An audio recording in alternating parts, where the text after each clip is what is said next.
harvesting the chemical compound from human children, drinking their blood to ingest adrenochrome because it has some sort of elixir of life properties. Is that right? Yes. When a witch has a coven, it's normally a small thing. Witches' covens are normally 3 to 7 people. When it becomes thousands, it's called a hive. Y'all are part of that lady beehive? Every year, the internet chooses a new name to accuse, to speculate about, to dissect like a myth instead of a human being. But some names don't just trend, they shake the entire culture. And this time, the storm is circling one woman, Beyonce. Witchcraft claims. Former dancers and musicians speaking out. Rumors of cult-like practices, spiritual rituals, and unexplained stories that refuse to disappear. But here's what matters most. Not just what people said, but why millions believed it. Tonight, we follow the trail from backstage whispers to restraining orders to the internet turning speculation into legend. Not to worship, not to condemn, but to investigate. Where did these allegations start? Why did they spread so fast? And is there anything real behind the noise? This is the breakdown. Let's begin. Before we even touch the accusations, we need to ask something bigger. Why do celebrities become targets of myth and mystery in the first place? Hollywood has always lived in two realities. One is bright lights, Grammys, stadiums shaking, fans crying just to be near a stage. The other is whispers behind closed doors, secret rooms people swear exist, and stories that grow louder with every voice that repeats them. For decades, fans have painted the elite as untouchable, almost supernatural. Not just talented, chosen. Not just successful, protected. And when a star reaches a level where the world bows when they walk, people start to believe there must be more than hard work behind it. And in that space, between admiration and fear, rumors are born. Beyoncé was no different. Arguably the most influential performer of our generation, a voice that defined eras, a face recognizable in every country on earth. To some, she became a symbol of power. To others, too powerful. And when fame reaches that height, every symbol, every outfit, every lyric becomes fuel for a theory. All it takes is one accusation, one former employee speaking out, one internet spark. And suddenly the world is asking, is Queen Bey just an icon or something darker? The first spark didn't come from tabloids or anonymous accounts. It came from someone who shared Beyoncé's stage for years. Kimberly Thompson, a world-class drummer, 8 years of performances, tours, music, rhythm beside the queen herself. And then silence. Fans noticed her missing from the lineup. No announcement, no farewell, no explanation. Just gone. Then came the shock. Kimberly didn't just leave. She filed a restraining order, naming Beyoncé directly, accusing her of spiritual attacks, dark magic, even sabotaging her career and her peace. She claimed she was monitored, followed, controlled, that her success was blocked, that her life changed the moment she tried to walk away. It was a story too strange for some to believe, too heavy for others to ignore. News outlets covered it. Blogs exploded. Comments turned into debates, not about music, but about witchcraft. And here's where things shifted. This wasn't a random fan with a conspiracy. This was someone from inside the circle.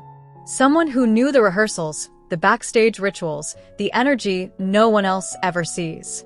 One woman's testimony turned a rumor into a wildfire. But Kimberly wasn't the last. Because another voice followed, and her story was even darker. Now here's where the temperature spikes. As Tommy strides deeper into that silent fortress, the air feels heavier, like he's walking inside someone else's memory. The walls shimmer with flashes of battle, loss, and triumph, as if the base itself remembers what the universe chose to forget. Every step forward is louder than this entire empty world, because Tommy isn't just moving. He's approaching something that's been waiting for him. A pulsing glow begins to bleed through the darkness, bright enough to burn through shadow, but soft like it recognizes him. And then, Tommy hears it. A voice. Faint, calm, familiar. "You finally made it." His heart stops. Because that voice, it shouldn't exist. It couldn't exist. Not anymore. But the universe doesn't always follow its own rules, especially when gods leave unfinished business. Tommy turns slowly, like a man afraid reality might collapse if he moves too fast. And through that blinding glow, a figure steps forward. Not a monster, not a machine, not a ghost. A man. Tall, carved like a warrior, wearing the crest of a forgotten age. His presence bends the silence around him, not with power, but with history. This isn't just someone Tommy knew. This is someone Tom thought he'd lost forever. Every memory hits at once, training side by side, bleeding, laughing, swearing to protect the weak no matter the cost. This was the one friend Tommy always believed the universe had stolen from him. The one death he never healed from. But here he stands, breathing, solid, real. The world should rejoice, but something's wrong. The warmth in his eyes is gone, replaced by a cold purpose, sharpened like a blade. And Tommy knows instantly, he didn't get his friend back. He got something rearing. Tommy steps closer, voice shaking like he's afraid the moment will vanish if he speaks too loud. I saw you fall. I held your hand when the light left your eyes. How are you standing here? But his friend doesn't answer with warmth. No smile. No relief. Just a stare, steady, unreadable, like he's analyzing a stranger instead of greeting a brother. Survival changes a man, Tom. Simple words. Heavy as collapsing planets. Tommy expected tears, laughter, anger, anything human. But this is the tone of someone who has walked beyond death and returned with no soul left to lose. The silence between them widens, turning from reunion into tension. Tommy steps closer, hopeful, desperate, reaching out like he could pull the past back with his fingertips. But his friend steps back. Not timid, calculated. Trained. Deliberate. You shouldn't have come here, Tommy. And the floor, the fortress, the universe seems to hold its breath. Because in that single sentence, a brother becomes a warning. The air splits like glass under thunder. What began as a reunion now feels like the spark before an explosion. Tommy's voice cracks, torn between hope and disbelief. I searched every world for you. I blamed myself for losing you. His friend's jaw tightens. Not with emotion. With discipline, the kind forged in war no one survived except him. You think you lost me?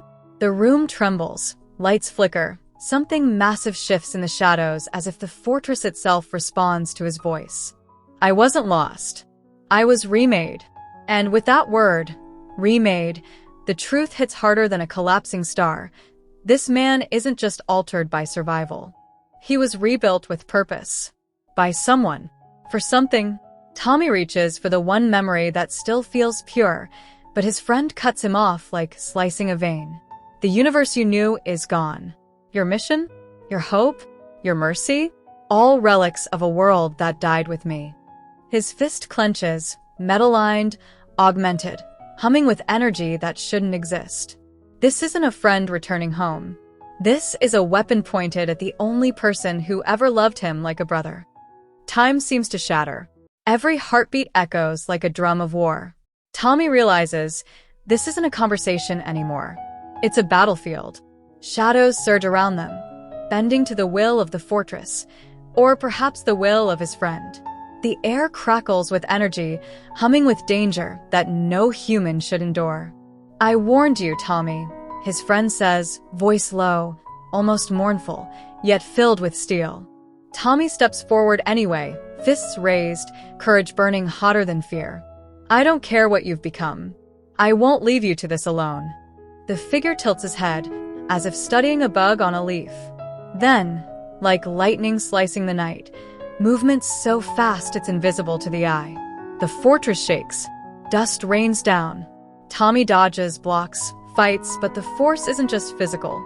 It's like time itself resists him. Bending, snapping, twisting. Every strike he throws is answered with calm precision. Every move countered, as if the very rules of reality are against him. He realizes in a single terrifying moment, this isn't a battle he can win with strength alone. He must survive with wit, with instinct, with everything he never thought he had. Tommy's body screams. His mind races.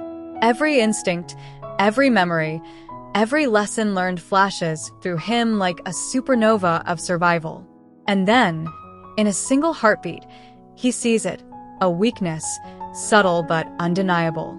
Not in his friend, not in the fortress, but in the bond they once shared. The fragment of humanity buried under years of transformation. "I know you're still in there," Tommy whispers, voice steady despite chaos. For the first time, his friend hesitates. Just a flicker, a crack in the armor of rebirth. That's all Tommy needs. With one final surge, he reaches not for power, but for connection. A hand, a plea, a brother's love. And the fortress reacts. Walls shudder. Energy collapses. Shadows recoil. The impossible becomes possible, not through violence, but through the unbreakable human bond they shared. Silence. Breaths catching. Hearts pounding. Tommy looks into his friend's eyes. The storm has passed for now. The universe didn't end. The war didn't destroy them. But both know this is only the beginning. The road ahead is uncertain, dangerous, and inevitable. Yet in the end, they survived together. For now.